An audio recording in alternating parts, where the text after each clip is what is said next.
ဒီညရခဲ့တဲ့ကြောက်လေးပေါ့နော်ဒီတောက်ကြ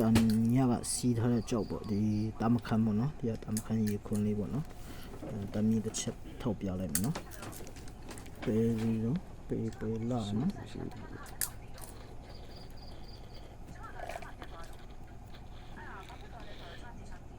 အနာတော့နည်းနည်းရှိနော်ဒါပေမဲ့သူကကွန်လို့ရတယ်နော်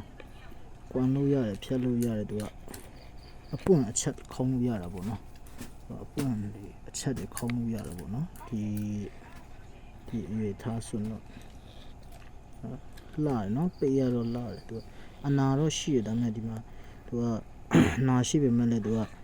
အနာကြီးတွေပဲနော်အနာကလေးတွေတော့မပါဘူးပေါ့နော်သူကဒုံလုံးတော့ပါတယ်နော်ပန်းတော့တမခံလေးပဲနော်တမခံ